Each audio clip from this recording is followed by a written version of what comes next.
পশ্চিমবঙ্গের রাজনীতিতে হুমকি বা থ্রেট কালচার শব্দটা কি খুব অচেনা? একসময় অনুব্রত মণ্ডলদের মতন দাপুটে নেতারা আঙুল উঁচিয়ে বুক চিতিয়ে বলতেন, পুলিশকে বোমা মারো, চড়াম চড়াম ঢাক বাজবে। সাধারণ মানুষ ভয় পেত, অপমানে মাথা নিচু করে চলে যেত। 7টা পর্যন্ত টাইম দেওয়ার, 9টা পর্যন্ত আমি ঢুকে যাবো। একজন আমরা বাড়ি ঘর রাখবো না, চুরমার করে দেবো, ইমিডিয়েটলি অ্যারেস্ট করুন, কোনো কাহিনী শুনবো না, না 9টার ভেতরে বাড়ি ঘর ভেঙে আমি চালিয়ে দেবো। সেই থ্রেট কালচারের বিরুদ্ধে সাধারণ মানুষ চিৎকার করেছিল, পরিবর্তন চেয়েছিল।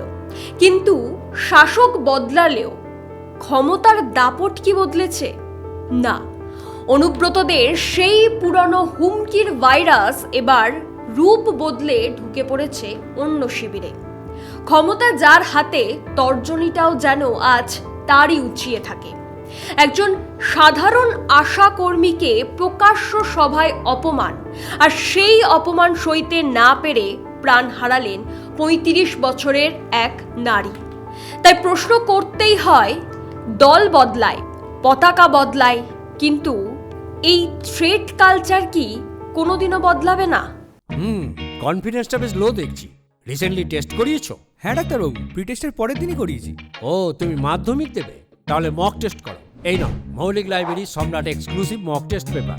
এতে পাবে প্রতিটি বিষয়ে অধ্যায়ভিত্তিক গুরুত্বপূর্ণ নমুনা প্রশ্নপত্র, ইংরেজি, গণিত, আনসিল লেখার বিস্তারিত টিপস, আর প্রতিটি সাবজেক্টের এক্সপার্ট ওপিনিয়ন, যা তোমার কনফিডেন্সকে ফিরিয়ে আনবে মাধ্যমিকের আগে। সম্রাট এক্সক্লুসিভ মাধ্যমিক মক টেস্ট পেপার, এক্সামের কনফিডেন্স বুস্টার। নমস্কার, আমি ঋষিতা। স্পষ্ট কথায় কষ্টকীর নতুন একটা এপিসোডে আপনাদের স্বাগত। ঘটনাটি বাঁকুড়ার শালতোরার বিজেপি বিধায়ক চন্দনা বাউরি। যে চন্দনা বাউরিকে সাধারণ মানুষ একসময় দরিদ্র ঘরের প্রতিনিধি হিসাবে জয়ী করে বিধানসভায় পাঠিয়েছিলেন। কিন্তু ক্ষমতার চেয়ারে বসলেই কি মানুষের প্রতি সহানুভূতি মুছে যায়? আয়ুষ্মান ভারতের কাজের তদারকি সংক্রান্ত বিষয়ে জেলা শাসকের নির্দেশে বৈঠক করেছিলেন আশাকর্মীরা। সেখানে হাজির হয়ে মেজাজ হারান বিধায়ক চন্দনা বাউরি। প্রত্যক্ষদর্শী আশা কর্মীদের অভিযোগ, বিধায়ক সেখানে এসে সবার সামনে আঙুল উঁচিয়ে বিশ্রী ভাষায় কথা বলতে শুরু করেন। আশা কর্মীদের উদ্দেশ্য করে বলেন, তোমরা অপদার্থ, চুরি করে কাজ পাও, চোর। শুধু তাই নয়, সেই আপত্তিকর ও অপমানজনক ভিডিও সোশ্যাল মিডিয়ায় ছড়িয়ে দেওয়ার হুমকিও দেওয়া হয়। আমি বুঝি না, আপনারা আশা হয়েছেন কিভাবে? চুরি করে নাকি? হ্যাঁ, যা মন যায় তাই করলে হবে না। আপনাদের কাছে দিয়েছে, আপনাদেরকে করতে হবে। আনা ছাড়া লোক রাখুন, আপনার স্বামী থাকবে, ছেলে থাকবে, মানে মগের মুলুক বটে নাকি এগুলো? হ্যাঁ,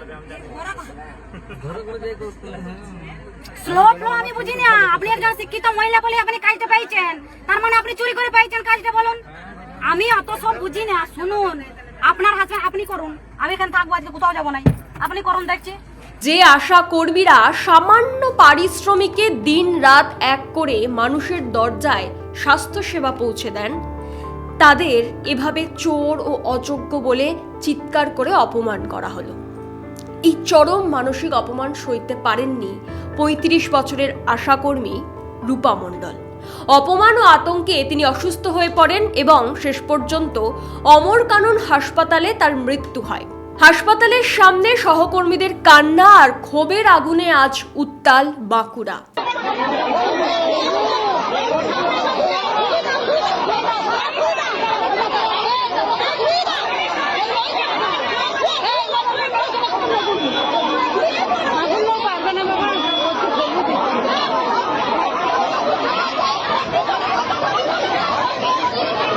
একটু পিছনে ফিরে তাকানো যাক। বীরভূমের তৃণমূল কংগ্রেসের তৎকালীন জেলা সভাপতি অনুব্রত মণ্ডলের কথা মনে আছে?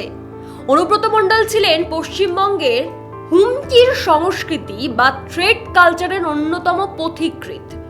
বিরোধী পঞ্চায়েত প্রার্থীর বাড়ি জ্বালিয়ে দেওয়ার হুমকি, পুলিশকে গাছে বেঁধে মারার বা বোম মারার হুঁশিয়ারি, নির্বাচনের দিন চড়াম চড়াম ঢাক বাজবে কিংবা গোড়া থেকে উপড়ে ফেলার মতো ভাষা।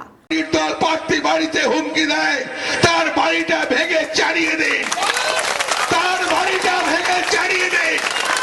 কোন নির্দল প্রার্থী যদি কোনো হুমকি দেয়, তার বাড়িতে চড়াও হন। এটাই কিন্তু আমি বলতে এসেছি। আর আপনাদের সামনে মলয় ঘটক বলবে কোন নির্দল প্রার্থীকে ভোট নয়, আর যদি কোনো প্রশাসন ভাবে নির্দলকে সমর্থন করব, সেই প্রশাসনের পুলিশের উপরে বোম মারুন। আমি বলছি সেই সময় সরকারি কর্মচারীদের থেকে শুরু করে সাধারণ মানুষ, এমনকি প্রশাসনও ভয়ে তটস্থ হয়ে থাকত। অনুব্রত মণ্ডলের সেই লাল চোখ আর অশালীন ভাষায় হয়ে উঠেছিল ক্ষমতার চরম প্রতীক।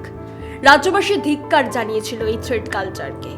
সবাই বলেছিল জনপ্রতিনিধি বা রাজনৈতিক নেতার ভাষা এমন হতে পারে না।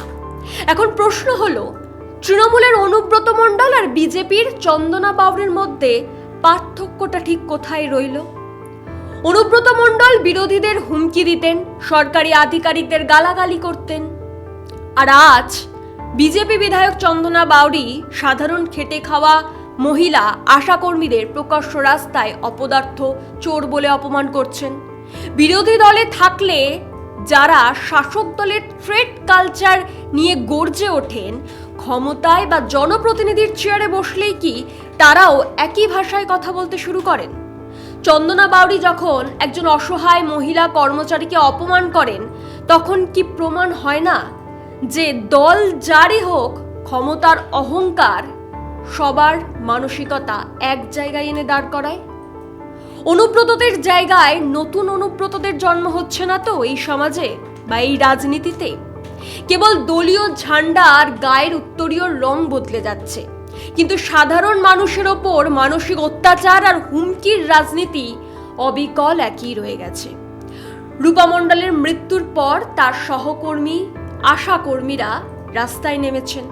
তাদের প্রশ্ন, কেন বিধায়ক আমাদের এভাবে অপমান করবেন? আমরা দিনরাত পরিশ্রম করি আর আমাদের অপদার্থ বলা হবে? তারা এই বিজেপি বিধায়কের বিরুদ্ধে ব্যবস্থা নেওয়ারও দাবি তুলেছেন। কিন্তু পুলিশ বা প্রশাসন কি আদৌ কোনো কঠোর পদক্ষেপ নেবে, নাকি অনুব্রত মণ্ডলের সময়ে যেমন পার পেয়ে যেত ক্ষমতাশালীরা, চন্দনা বাউরিরাও সেই একইভাবে ক্ষমতার ছায়ায় পার পেয়ে যাবেন?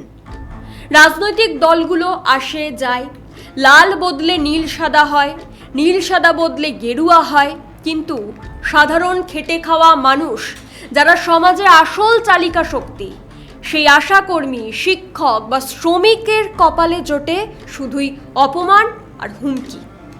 এ বিষয়ে আপনারা কি মনে করেন? বাংলায় দল বদলালেও ক্ষমতার এই দাপট আর হুমকির রাজনীতি কি বন্ধ হওয়া সম্ভব, নাকি বিশ্লেষকদের ভাষায় বলতে হয় old wine in a new bottle? এ বিষয়ে আপনাদের মতামত অবশ্যই কমেন্ট করে জানান। দেখা হবে পরের ভিডিওতে। ধন্যবাদ।